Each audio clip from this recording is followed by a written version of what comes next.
At my wedding, my in-laws mocked my mother in front of 204 people, then said to one of the guests, "That's not a mother, that's a mistake in a dress."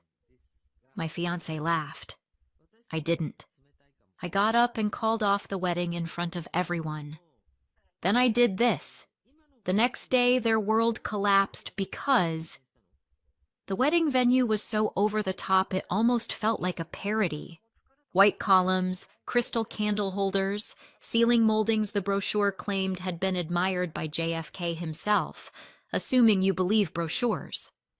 Around 200 guests, each in their best suits, heels, and last names.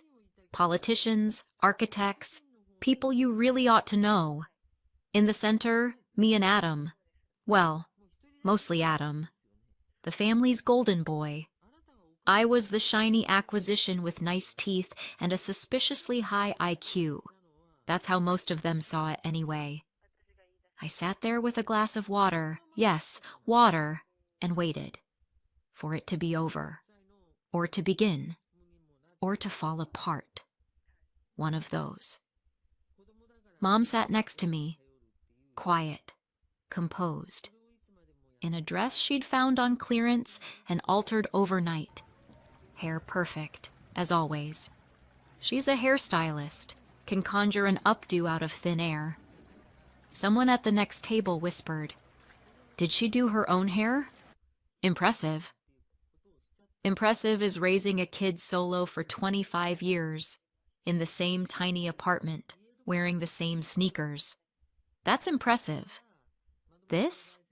Just hair. I flipped through the wedding booklet. Bios, love story, wine list, 4 kinds of cheese, and glowing thanks to the families. Adam's parents had titles, honors, grateful for their generous support and wisdom. My mom? Just Pam, hair artist, heart of gold. No last name. No mention that she raised me. Alone. Since I was 3, no child support. No breaks. Just a hairdresser with a heart of gold. Like she's a massage chair. I shut the booklet. Took a sip. Looked at Mom. She gave me that tired smile. Her, let's just get through tonight smile. And then Ronald stood up. Adam's dad. The kind of man whose smile comes with a price tag. He raised his glass, cleared his throat, and said, "Tonight we celebrate more than the union of 2 remarkable young people. We celebrate a story of success, a story of someone rising above their circumstances." Pause. This is America, after all. The land of opportunity, where even if you weren't born with a silver spoon, but say a comb in your hand, you can still make something of yourself.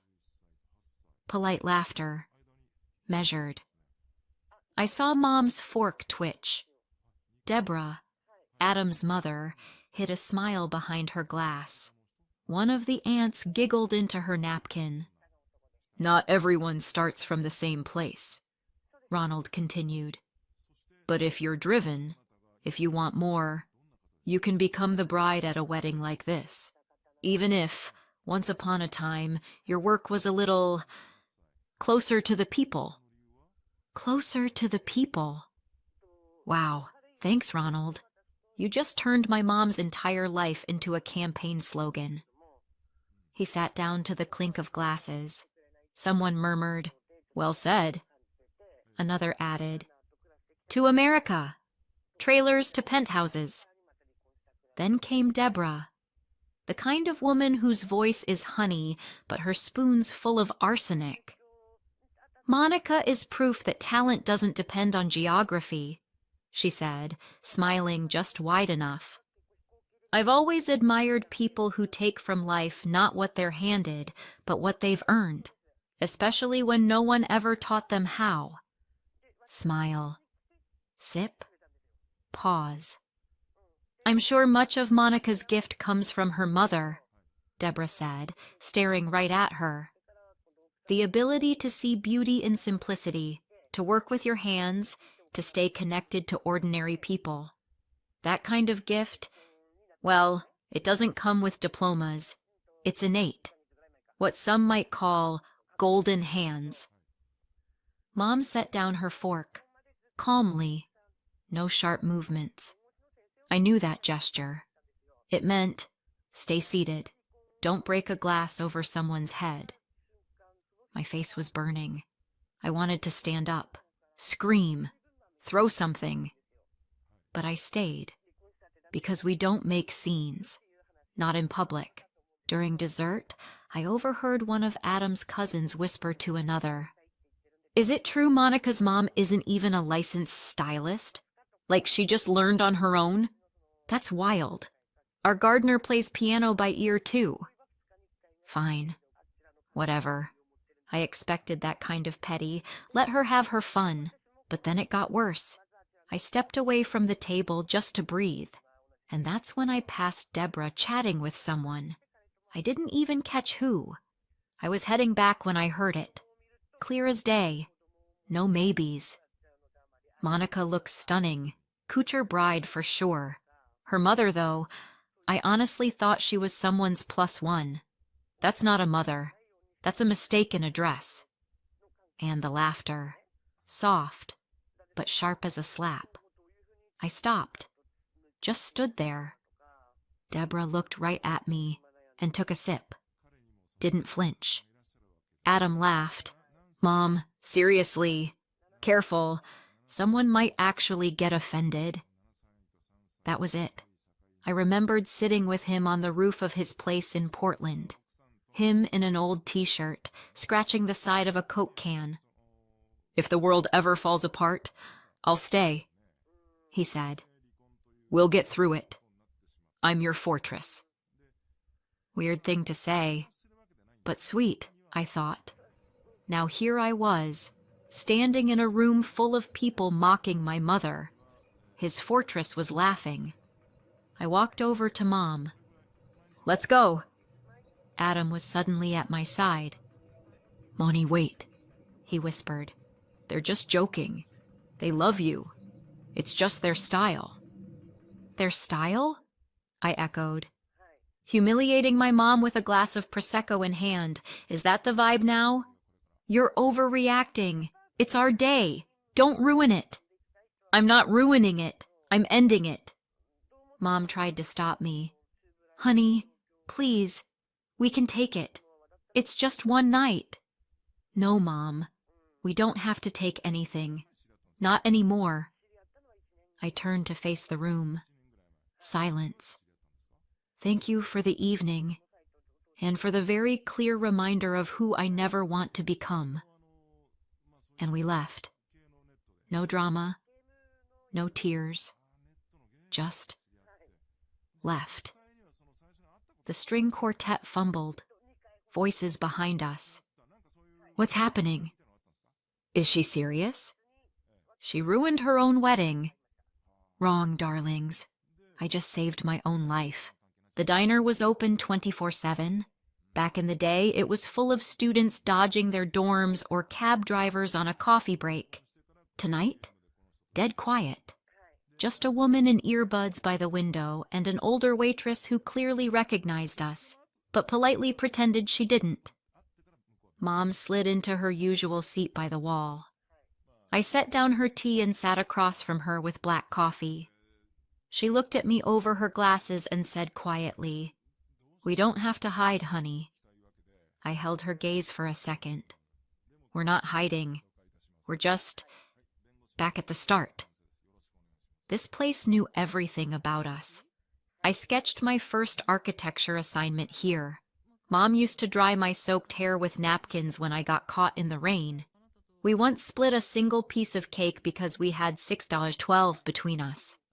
In this chipped-up booth, with its mismatched chairs and sticky menu covers, I first felt like maybe, just maybe, I could change the world. Or at least buy my mom a lunch that didn't come with a timer. We didn't talk much. The silence felt safe, like exhaling. Mom wasn't one for drama. She worked 3 jobs and never once called it sacrifice. just life. A mall salon, house calls, kitchen hair gigs for her regulars. She could foil highlights and dye roots at the same time, then pick up groceries and make dinner, all without whining.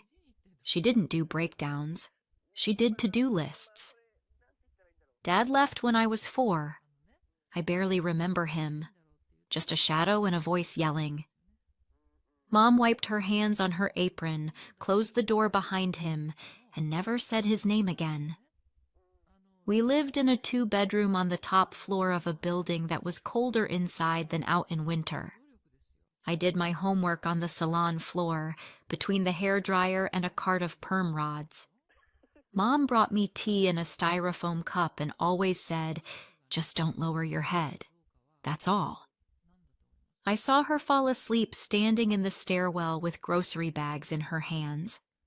I saw her clipping coupons and drinking tea from a thermos because coffee was too fancy. And I saw the way her eyes lit up when I brought home an essay from school, as if I'd won a Grammy or something. Architecture happened by accident.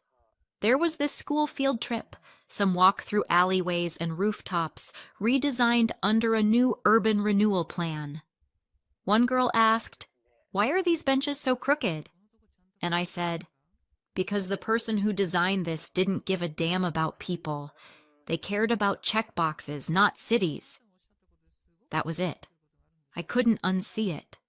Got a scholarship. Moved to New York. Lived in a box of a room where the bed took up 90% of the space. Worked in the library. Ate instant ramen. Burned out. Kept going. Sophomore year, my friend and I came up with Urban Bloom, an app that turned abandoned city lots into usable, livable spaces, like crumbling courtyard, community request, design proposal, execution. 3 years in, the city noticed. Then a funder. Then the first actual money. Mom never quite got what the app did, but one day she said, "You're making something beautiful. You're tough, like your forehead." And honestly, that meant more to me than any TED Talk. Adam showed up at a city planning forum. He was representing his parents' real estate company. I was repping Urban Bloom. We clashed during the panel. He talked numbers, I talked neighborhoods. He pitched mixed-use commercial zones. I asked why people needed shopping plazas when they didn't even have a single park bench. Then came a post-panel debate. Then coffee. Then dinner. Then the kiss. He told me, "You treat architecture like art. I want to learn that from you." And I believed him. He seemed different, thoughtful, grounded. Nothing like his father, who keeps his hands in his pockets even when shaking yours. Or his mom, whose compliments always have a side of passive aggression. Our first visit to their place was straight up absurd. A literal glass house. Glass, steel, fountains, LED mood lighting. Mom came in wearing her good discount store shoes and the coat she tailored herself. She brought handmade soap as a gift. Deborah took the box like it was still damp. "Oh, so artisanal. Did you make this yourself?" Ronald shook Mom's hand and said, "Thanks for raising such a creative daughter, especially considering your workload." Like she'd been raising me while cutting 10 heads of hair on the side. During dinner, Deborah leaned in and asked, "So your company specializes in urban lawns?" I said, "No. We design public spaces that make people feel like they matter." She smiled at me like I'd handed her a finger painting. Mom said nothing that night, but on the subway ride home, she whispered, "They're not like us, but you're still you."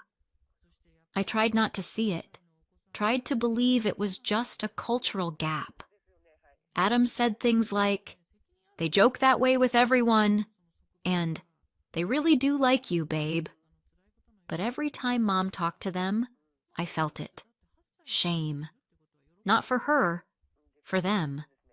The way they tilted their heads with that rich people empathy, the way they put interesting in air quotes, the way their smiles always skipped the apology part. I was living between two worlds, soup in a thermos versus oysters on toast. Only one of them ever felt like home. When we got back from the diner, it was past 3 a.m. Mom went straight to bed. I just sat in the dark, and suddenly I realized I hadn't just walked out on a wedding. I'd come back to where people look you in the eye, where they don't laugh into their wine glasses, where Pam, hair artist, heart of gold, isn't a punchline. She's my mom, and she's the reason I can start over, on my own terms, with the door fully closed behind me. The headquarters of Urban Core Group sat on the corner of two not quite main streets in what used to be a concrete wasteland 10 years ago. Now, it was the heart of modern urban design. My heart. My project. Which is funny, really, because when I walked into that lobby, fresh off ditching my own wedding, I didn't feel like a runaway bride. I felt like I'd finally come home. The security guard looked up and froze. He knew me. He knew I was the founder of Urban Bloom. What he didn't know, that as of this morning, I was also the majority shareholder of Urban Core Group. 5th floor. They were already there. Adam, Deborah, Ronald, a few board members, some external guys in expensive suits who were either investors or lawyers, or both. The toasts from earlier still echoed in my head, now sounding more like bad stand-up. I walked into the boardroom like I was just picking up a jacket. Calm, head high. They expected fury, or silence. The best outcome for them would have been me staying humiliated and powerless. Unfortunately for them, I was neither. Deborah stood, as if she still hoped I'd show up in my wedding dress mid-meltdown. "Oh, Monica," she said, fake warm. "I'm glad you could join us." "I'm glad too," I replied, though I didn't come here to join anything. I dropped a folder onto the table. Silence. That flicker in their eyes. The one people get when they realize the ship might not be as watertight as they thought. "Before we start," I said, "we need to update the voting structure." Deborah rolled her eyes. "This isn't that kind of meeting." "It is now," I said, "because as of 9 a.m. this morning, the ownership structure has changed." I opened the folder.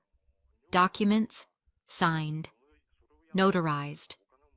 Originals, copies, trail, of everything. Ronald leaned forward. "What is this?" "Shareholder resolution," I said. "New structure, new vote, new conflict of interest policy." I laid out the paperwork. As of today, my company holds 52% of the voting shares of Urban Core Group. 3 holding entities, 3 months of negotiation, 4 layers of legal firewall. All clean. Call your lawyers. They'll confirm it. Ronald shot up from his chair. "This is personal. This is about the wedding. Something someone said, and now you're lashing out." Deborah put her hand to her forehead and groaned. "How could you do this to us? We welcomed you. You were like a daughter." "This isn't revenge," I said. Calm, cold, clear. "I started buying shares when I realized you were using my name to pitch projects, but leaving me out of every investor meeting. When my ideas showed up in your slide decks, but I never got a seat at the table. I didn't want control. I just wanted my voice to count." I looked at them, one by one. "But then, you humiliated my mother. Publicly. That's when I understood. This was never a partnership. So fine. It'll be a takeover. I walked to the head of the table, Deborah's usual spot. Nice chair, by the way. Just enough recline. Solid armrests. None of you, I said, will have access to Urban Core Group moving forward. Not you, not your partners, not your family's funds. I'm not here to burn the place down. I'm here to clean house. A full audit of all projects and contracts from the last 3 years begins next week. Silence. Heavy enough to feel. Adam hadn't spoken. He was staring at the table like it might save him. Finally, he looked up. Monica, this isn't what you wanted. You always said you wanted to be a part of this. I did, I cut in. I wanted to be on the team, not a prop in the family brochure, not a decorative success story for your mother's next TEDx talk. I came in thinking I could build something with you, with all of you. But you thought I was just a vibe, a pretty little symbol of humble beginnings. Well, congratulations. That symbol just voted you out. Deborah gasped. You used us. No, I said. You used my name, my story, my work. Now you get the real me. Ronald was red, the kind of red that screams entitled rage. He stepped toward me like volume would fix it. You think you've won? I gave him a small, sharp smile. No, I think you never noticed who's been driving this car for a while now. You were too busy checking your reflection in the rearview mirror. I gathered the papers, snapped the folder shut, walked toward the door. Behind me, shuffling suits, stunned silence. At the threshold, I heard Deborah's voice, sharp and desperate. Adam, you're not going to let her do this, right? He said nothing. I passed the front desk, past security, past a small herd of reporters that had gathered by the elevators. I didn't stop. As the elevator doors closed, I heard someone hiss behind me. We're suing. This is abuse of power. Maybe, but this wasn't the end. This was inventory, a beginning, and a point of no return. A week passed. Urban Core, once shiny, smug, untouchable, started crumbling like a house built on rotting beams. First, a quiet headline in an architecture blog. Then a local paper picked it up. By Monday, CNBC and Bloomberg. Scandal at the core. Contracts, cronyism, and a family exposed.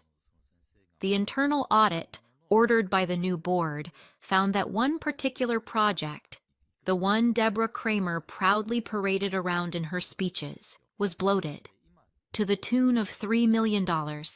Even worse, 2 of the contractors that got paid? No websites, no reports, no proof anything was ever actually built. The city froze the payments, and someone from the Planning Commission, anonymously of course, told reporters too many contracts were approved under special circumstances. No public review, no pitch meetings, just signatures. It raised red flags. Investors bailed. One major fund, who'd just been considering a long-term deal, publicly pulled out. Bloomberg called it corporate quarantine. Ronald dumped his remaining shares below market value. Deborah vanished the same week photos of her house hit foreclosure lists. And Adam? Gone. Or so I thought, until 9 days later, I was in my office at Urban Bloom, finishing a presentation for the mayor's office, when the front desk buzzed. You've got a visitor, said the guard. No appointment. Says it's personal. I didn't even look up. It's Adam, isn't it? Yes, ma'am. Let him in. He walked in looking like a golden retriever left out in the rain. The same lost puppy routine that once felt vulnerable. Now, just performance. Monica. I'm listening. I didn't know about the contracts, I swear, about my mom, the deals, all the back-end stuff. I wasn't on the board. They kept me out of it. I nodded. He took it as an invitation to sit. Monica, maybe it's not too late. I miss you. Not the company. You. I miss you. His voice said one thing, but his eyes were scanning. Walls, coffee table, security guard. Anywhere but me. Love, Adam, I said, isn't something you keep quietly inside when it's convenient. It's something you say, out loud, when it's not.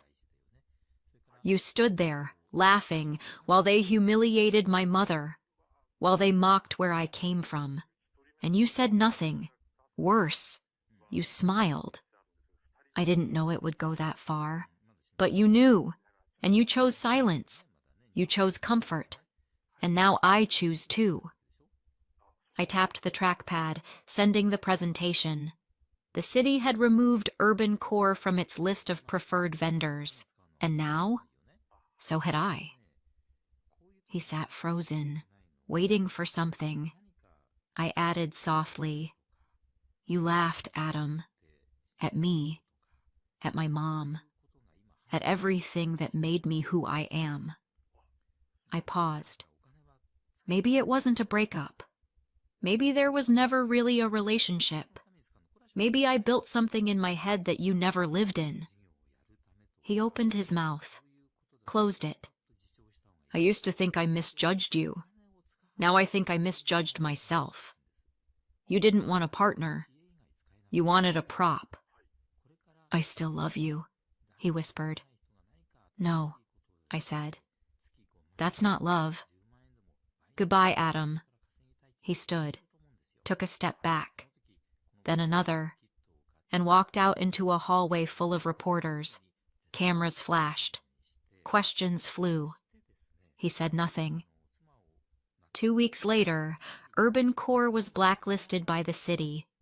2 board members fled the country. And me? I opened a foundation, a scholarship program for girls from under-resourced neighborhoods. We called it the P Foundation. P for Pamela. My mother. The hairdresser with scissors in one hand and the strength of a storm in the other. At the ceremony, the mayor handed me a plaque for my contribution to urban renewal and moral renewal. I took the mic and said, I didn't grow up with a legacy fund. No land, no name. Just a mom, a blow dryer, and a belief that hard work isn't weakness, it's power. I don't want to tear things down. I want to build. But sometimes, to build something real, you have to rip out what's been rotting. That night, Mom and I sat in our usual booth at the 24-hour cafe. She sighed. You could have just let it go. You didn't have to do all this. I sipped my tea, smiled. I wasn't getting revenge. I was making it clear. We don't have to hide anymore. I still think about that night sometimes. The wedding, the exit, the boardroom, their faces. Not because I regret it, but because I wonder, what would you have done? I wasn't out for blood. I just refused to be stepped on. Me, my mom, our lives. What do you think? Did I go too far? Or did I do what had to be done? Drop your thoughts in the comments. I actually do read them. And if this story hit something in you, subscribe, like, share. Stay tuned. More stories are coming. For my daughter's 6th birthday, my in-laws sent her a cute brown teddy bear as a gift. She looked happy at first, then froze. Mommy, what is it? I looked closer and went pale. I didn't shout. I took action. 3 days later, police were at their door. Mia's 6th birthday was supposed to be simple. Cupcakes, paper hats. 3 little girls shrieking in my living room like tiny opera singers who'd been raised entirely on glitter and spite. The problem with simple is that it requires your life to also be simple. and mine very much was not. I was in the middle of divorcing Adam. The paperwork was floating around like a bad smell. The tension was everywhere and nowhere, which is a fun way to live when you're trying to keep a 6-year-old from noticing her world is being rearranged. So I tried to compensate. I went full birthday mom. I put up streamers. I made goodie bags. I baked cupcakes from scratch instead of doing the normal person thing and buying them from a grocery store bakery that employs professionals and probably has a health certificate. I even invited parents to stay. I don't know why I did that. Maybe guilt. Maybe self-harm. Maybe I wanted witnesses in case I snapped and started eating frosting directly out of the piping bag with my hands. I did. The witnesses were polite. There were 3 friends, Mia's best friends, which changes weekly, but today it was these 3. Their parents hovered with that awkward energy of people trying to be supportive without admitting they've already asked their spouse. So, are Michelle and Adam, I smiled too much. I laughed too fast. I used the voice you use when you're hosting a baby shower for someone you hate. Everything was fine. Mia was fine. And then the mail came. It was a neat pink box with a bow that looked like it had been measured and tied by a person who irons bed sheets. Janet and Frank. My in-laws. The type of people who believe presentation is character. There was a note taped to the top. For Mia, open today. Because of course, Janet and Frank weren't coming to this party. Mia was having another birthday with Adam a few days later. Her dad's birthday, as Mia called it, like Adam was the one turning 6 and not just the one who would probably show up late and then blame traffic for the concept of time. But Janet and Frank wanted their gift opened now, so we added it to the pile. Kids opening presents together is chaos in a pure form, like a natural disaster with better wrapping paper. Mia ripped through a bag of stickers, squealed at a sparkly water bottle, and held up a plastic unicorn as if she'd discovered fire. Then she grabbed the pink box. "This one is from Grandma and Grandpa," she sang, like announcing a new character in a play. She opened it carefully, because Janet taught her to be gentle, which sounds sweet until you realize gentle is just Janet's word for obedient. Inside was a brown teddy bear with a little heart stitched on its chest. Mia's whole face lit up. She loved stuffed animals. She loved anything soft and loyal and silent. Honestly, same. "Oh my gosh," she whispered, hugging it like it had rescued her from a burning building. The other girls crowded around. "Oh, it's so cute. I want one." One of the dads, nice guy, vague name, probably Steve, said, "That bear is going to be her best friend." I laughed, because that's what you do when people say normal things at normal parties. Mia carried the bear off to play, and the house went back to its usual birthday roar. Kids running, parents sipping coffee like it was medication, paper plates stacking up, frosting appearing in places frosting should never be. At the time, it really did feel normal. Not peaceful, not calm, but normal. And that's the thing about normal. You don't realize it's the last time until it's already gone. About 20 minutes later, Mia appeared in the doorway of the living room, teddy bear in one arm, her little brow pinched the way it gets when she's trying to do math. "Mommy!" she called.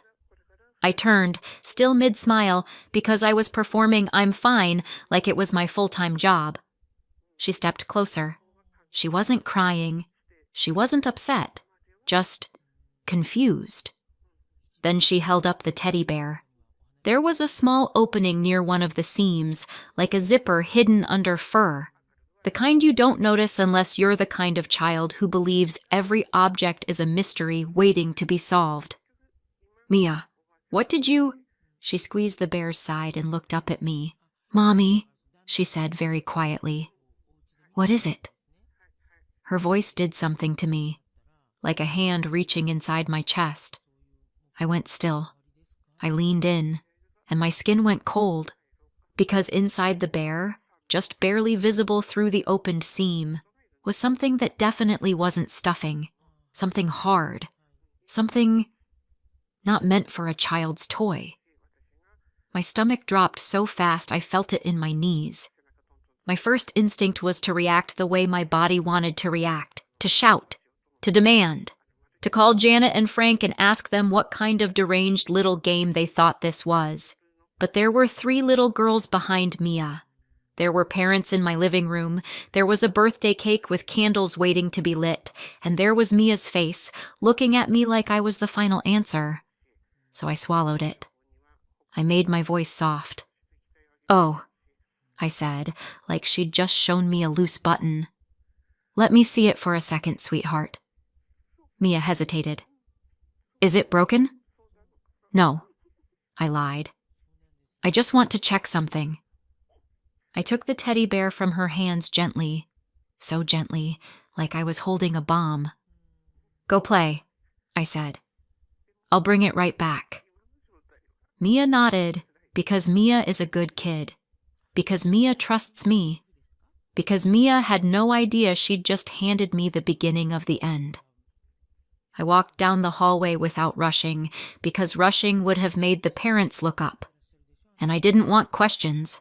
Not yet. I stepped into my bedroom, the room Adam and I used to share before the divorce, turned it into neutral territory, and shut the door.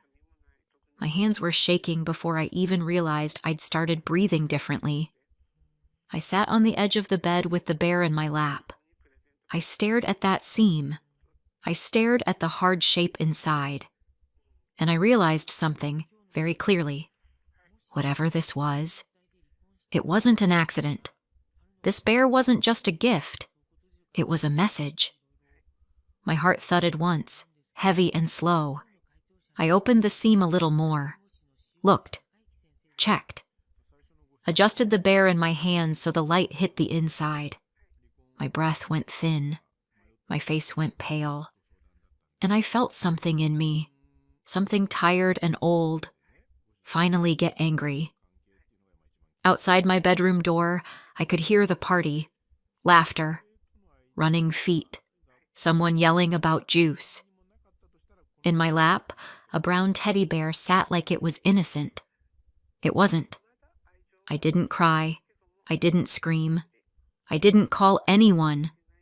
I did the only thing I could do. I closed the seam, smoothed the fur, stood up. I put the bear somewhere safe in my room, somewhere Mia couldn't reach, somewhere it couldn't accidentally end up back in her arms. Then I looked in the mirror and practiced my smile like I was rehearsing for a play, because I still had a birthday party to finish, and I wasn't ready, yet, to let anyone see what had just changed. I walked back out to the living room, served cake, sang happy birthday, clapped at the right moments, and all the while, in the back of my mind, one thought kept repeating like a warning bell. That teddy bear had already done its job, and I hadn't even figured out what it was. When the last guest left, I stood in my kitchen staring at a stack of paper plates. Mia was upstairs brushing her teeth, humming to herself. She'd had a great day. I should have been relieved. Instead, I felt like I'd run a marathon while carrying a secret in my mouth like broken glass, because I knew what was waiting in my room, and I knew who had sent it. Janet and Frank didn't become my in-laws by accident. They came with Adam like a warranty you don't read until it's too late. When I first met Adam, he was charming, funny, easy, the kind of man who could talk his way out of a speeding ticket and then convince you it was the officer's fault for standing there. He wasn't cruel. He wasn't loud. He wasn't the kind of husband you warn your friends about immediately. He was slippery. Money would disappear. Not in a dramatic way. Not in a, we're going to lose the house tomorrow way. Just enough to make you double-check the account. $100 here, $200 there. He always had an explanation. Oh, I forgot to tell you. I paid the car insurance. Oh, I grabbed groceries. Oh, I had to cover something at work. And for a while, I believed him. Because that's what you do when you love someone. You make their stories fit.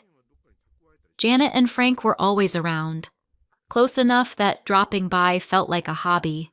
Sunday dinners, random Tuesday visits, phone calls that started with just checking in and ended with, "We're worried about how you're managing things." They were obsessed with money in that old-fashioned way, like money was morality. They'd ask questions that sounded casual but landed like inspections. "So how much are you putting away each month? Are you still using that bank, or did you finally switch? What's in your name versus Adam's?" If I hesitated, Janet would tilt her head and smile like I was a child hiding a report card, and Adam never stopped it. If anything, he'd nod along, laugh, shrug. "Mom's just like that," he'd say. "She means well." Sometimes he'd add, "Maybe they have a point," which is a special kind of betrayal. The quiet kind. The kind where you're standing in your own marriage and still somehow outnumbered. Then Mia was born, and the money got worse. Not because babies are expensive, they are, but because Adam started panicking about money like it was a personal insult. He'd get restless, irritable, secretive. He started staying out late with friends. He started taking calls in the garage. I found online transactions that didn't make sense. Withdrawals at weird times, payments I couldn't match to anything in our lives.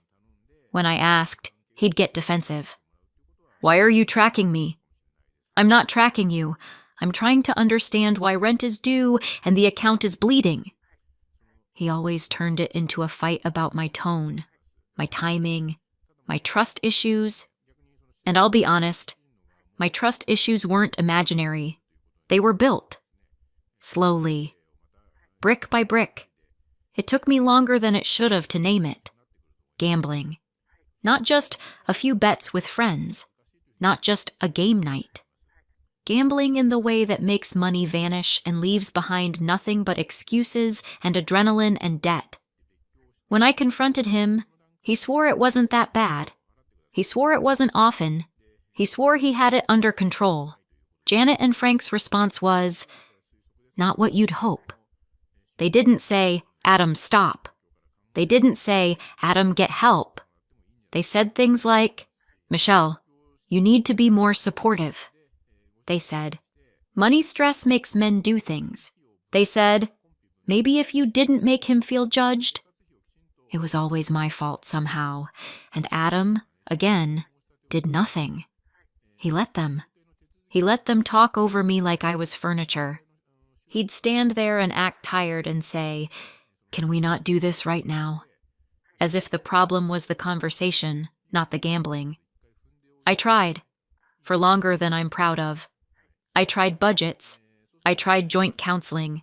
I tried giving him more freedom, which is hilarious in hindsight, because what he wanted was freedom from consequences. I tried to be calm and rational and supportive, but I also had a daughter.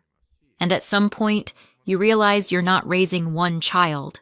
You're raising two, and one of them has a driver's license. The final turning point came after my father died. He wasn't young, but losing him still felt like someone pulled a chair out from under my life. He left me some money, not a fortune. Not quit your job and buy a vineyard money. But he also left something else. A trust set aside for Mia. About $150,000. My father didn't restrict it down to the last penny.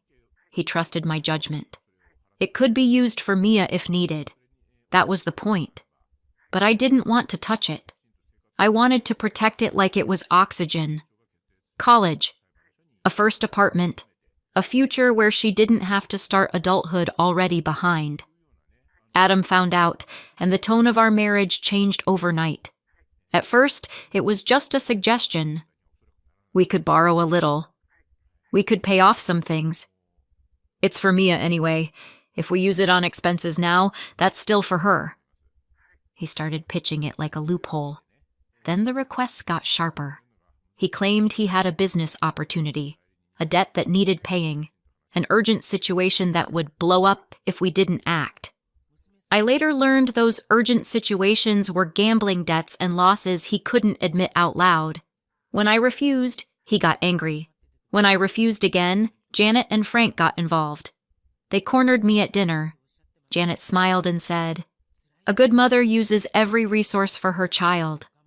Frank grunted and said, "What's the point of money if you won't use it?" Adam sat there like a spectator at his own life. That's when I knew. This wasn't just about money. It was about control, and they wanted mine. I filed for divorce. I didn't want to. Not really. I didn't grow up dreaming of joint custody schedules and split holidays. My own parents divorced when I was Mia's age. I remember the confusion, the 2 birthdays, the feeling of being passed back and forth like luggage. I swore I wouldn't do that to my child, but I also swore I wouldn't let my child grow up watching her mother be drained, financially, emotionally, by a man who wouldn't stop and parents who would never let him face himself. So I did it. And then, because I'm apparently allergic to making things easy for myself, I tried to be generous. I offered 50-50 custody. I offered to split assets cleanly. I even offered to keep things peaceful around the inheritance I'd received while we were married, because it wasn't worth a legal war. Legal fees can eat a life whole. Adam acted like he agreed.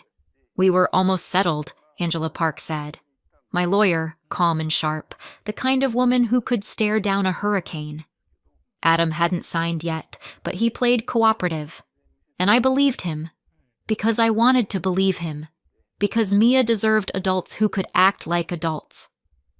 So when Janet and Frank mailed that bear and insisted it be opened early, part of me thought it was just them being them. A power move, a performance, a way of making sure their presence hovered over my house even when they weren't in it. I didn't yet understand how far they were willing to go, but I did understand one thing. Standing in my bedroom earlier that day, I'd offered them peace, and they'd answered with something hidden inside a teddy bear, which meant the amicable part had never been real. It had just been the mask. And now, I couldn't stop wondering, if I was already giving Adam half, what else did he want? By the time Mia was in bed that night, I felt like my face hurt from pretending. She was still glowing from the party, sticky hair, cupcake frosting in places I didn't want to identify, the soft exhaustion of a child who'd been celebrated properly. "Best birthday ever," she mumbled into her pillow. My throat tightened. "Mine too," I lied, because mothers lie for love all the time. I tucked her in, kissed her forehead, and stood in the doorway for a second longer than usual. Mia didn't know. Not really. She knew something had been weird about the bear. She knew I'd taken it away, but she didn't know the storm. She didn't know the shape of what was coming, and that was the most painful part. Now the house was quiet, and the quiet was loud. I went back to my bedroom and took the teddy bear down from where I'd hidden it. It sat in my hands like an accusation. I opened the seam Mia had found, wider this time. Inside was a small device, hard plastic, wiring, something metallic. Not stuffing, not a squeaker. I didn't understand it at first, not completely. I'm not stupid, but I'm also not the type of person who casually identifies electronics hidden in plush animals. I did what any modern woman does when faced with a nightmare wrapped in fur. I took pictures, close-ups, angles, the tiny printed numbers on the plastic casing. Then I Googled. The search results didn't feel real at first. They felt like something that belonged to someone else's life. But piece by piece, it came together. A recording component, a location tracker. So they were trying to spy on us. But why? What did they want? What did Adam want? My hands went cold all over again. I sat on the edge of my bed and stared at the bear, thinking about how many times Mia had hugged it, how many times she'd pressed her cheek against it like it was safe, how many times Janet had kissed her and called her sweet girl while smiling at me like I was failing a test. I didn't cry, I didn't shout. I didn't even call Adam right away because I already knew what that call would be. He'd deny it. He'd say I was paranoid. He'd say I was spiraling. And then he'd report back to them, and they'd adjust. No, if they were playing games, I wasn't going to announce my moves. I put the bear back together as best I could, like I hadn't seen anything. Then I placed it in a sealed bag, tucked it away. Then I sat there in the dark thinking one simple thought. Adam is good with tech. Janet and Frank are good with guilt and control and casserole dishes. But tech? Adam. The next morning, I called Angela Park. I didn't even try to sound casual. I need to see you, I said. Angela didn't ask why. She just gave me a time. Her office smelled like clean paper and stress. I sat across from her desk and slid my phone forward. I took photos, I said, of a device, inside Mia's birthday gift. Angela's face didn't change much, but her eyes sharpened. She studied the pictures, zoomed in, zoomed out. Then she looked up at me. Michelle, she said, very calmly, this is serious. I know, I said. That's why I'm here. Angela set the phone down gently, like it might bite her. Before we talk about the device, she said, I need to tell you something. My stomach tightened. She opened a file, my file, and pointed to a page. Adam rejected the 50-50, she said. I blinked. What? He rejected the custody proposal, Angela repeated. He wants full custody. My mouth went dry. That doesn't make sense, I said. He said I know what he said, Angela cut in, still calm. I know what he presented to you, but in the paperwork, he's alleging you're unstable. My heart started pounding in my ears. He's calling me unstable? Angela nodded. And he's requesting that the court place him in control of decisions involving Mia's finances and care. There it was, the click, the reason. It wasn't about Mia. Not really. Because if it were about Mia, 50-50 custody would have been enough. But full custody meant control. Full custody meant access. Full custody meant a pathway to the only real money in this entire mess, Mia's trust fund. I sat there, hands clenched in my lap, and I felt something in me shift, something that had been trying to stay polite for months. I'd offered him fairness. I'd offered him peace, and he'd answered by trying to wiretap my home and take my child. Angela leaned forward. Do you have evidence of his gambling? Yes, I said immediately. Texts, bank statements, messages where he asked me to use the trust money. Good, she said. We're going to need it. She tapped my phone again. And this device.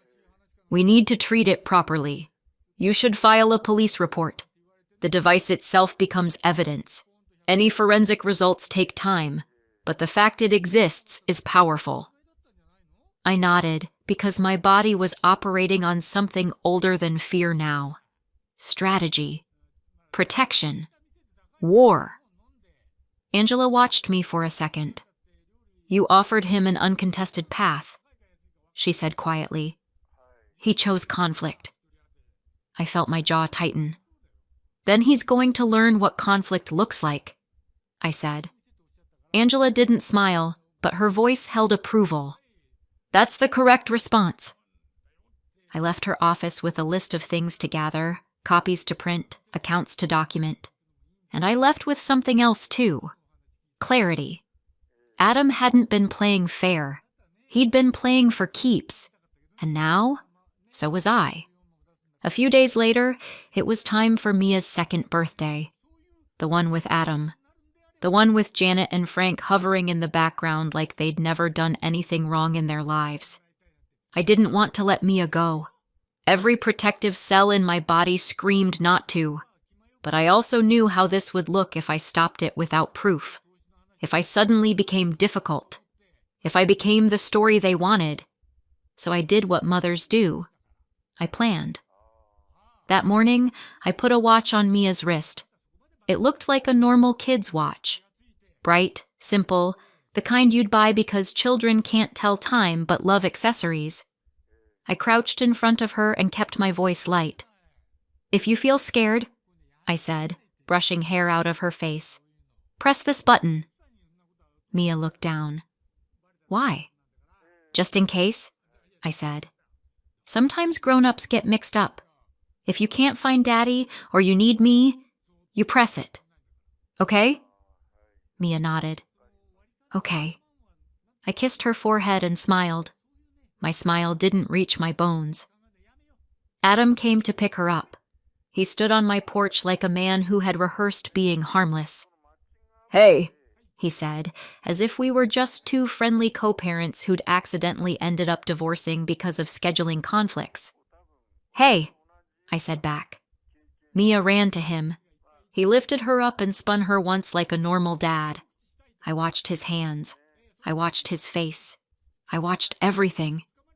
He handed me a slip of paper with an address, pickup instructions. "We'll drop her here," he said. "Same time." "Text me when you're leaving," I said. "Sure," Adam said easily. And then they were gone. The hours crawled. I tried to be normal. I cleaned. I did laundry.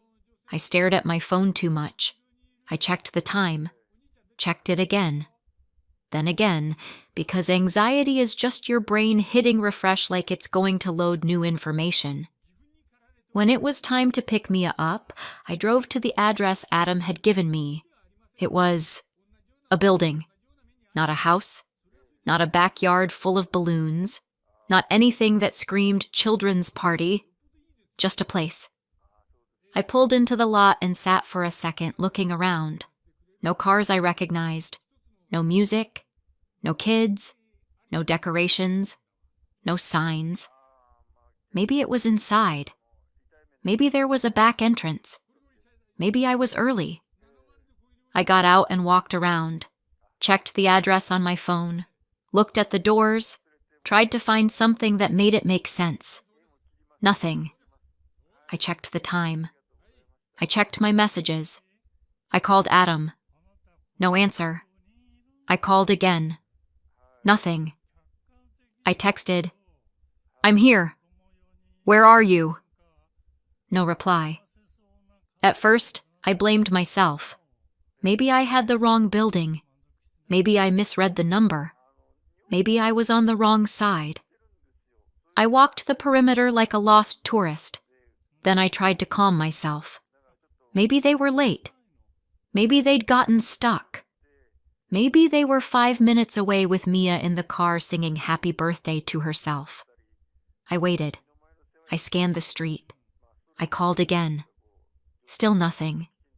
And slowly, painfully, the rationalizations fell away, and fear stepped forward. Because when your child is missing, your body knows it before your mind allows the words. Then my phone buzzed. An alert. Not a message. Not a call. An SOS. My hands went numb.